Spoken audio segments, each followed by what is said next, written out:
মৃত্যু এক অমোঘ এবং অনিবার্য সত্য, তবে এই চিরন্তন সত্যকে ঠেকাতে যুগে যুগে মানুষের প্রচেষ্টা অবিরাম। এবার সে আশাকে বাস্তবে রূপ দেওয়ার চেষ্টা করছে এক জার্মান প্রতিষ্ঠান, যারা অঙ্গীকার করেছে দ্বিতীয় জীবনের সুযোগ দেবে। তবে এজন্য খরচ করতে হবে $2 লাখ, যা বাংলাদেশি মুদ্রায় 24,29,00,000 টাকা।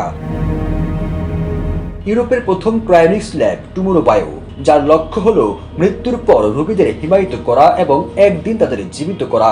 বিশেষায়িত অ্যাম্বুলেন্স এখন বার্লিনের সড়কে দাঁড়িয়ে প্রস্তুত একটি ফোন কলের জন্য। কল আসলে লাশের খোঁজে বেরিয়ে পড়বে গাড়িটি। ল্যাবে আনার আগেই গাড়িতে শুরু হবে মরদেহের হিমায়িতকরণ এবং অন্যান্য প্রক্রিয়া। RICL TMX, যুগের পর যুগ স্থাপনা থাকে মজবুত। মরদেহ থেকে পানি এবং অন্যান্য ক্ষতিকর উপাদান সরিয়ে ফেলা হবে, যাতে পচনশীলতা রোধ করা যায়। এরপর মরদেহটি ল্যাবে পৌঁছানোর পর তাপমাত্রা -196 ডিগ্রি সেলসিয়াসে নামিয়ে আনা হবে, যেখানে মরদেহের কোষগুলো অক্ষত অবস্থায় থাকবে। এই প্রক্রিয়ায় ব্যবহৃত হয় বিশেষ ক্রায়োপ্রোটেক্টিভ এজেন্ট, যা মরদেহের ভেতর এবং বাহিরের অংশে কোনো রকম জমাট বাঁধতে দেয় না।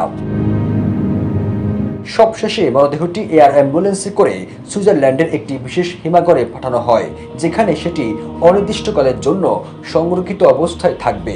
তবে এটি কি আসলে দ্বিতীয় জীবনের সম্ভাবনা তৈরি করতে পারে?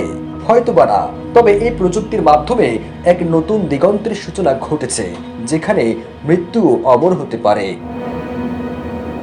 এখন পর্যন্ত তারা 3 থেকে 4 জন মানুষ এবং 5টি পোষা প্রাণীকে হিমায়িত করেছে। এর বাইরে প্রায় 700 জন আরও সাইন আপ করেছে। 2025 সালের মধ্যে তারা সমগ্র মার্কিন যুক্তরাষ্ট্রে জুড়ে তাদের কার্যক্রম সম্প্রসারণ করবে।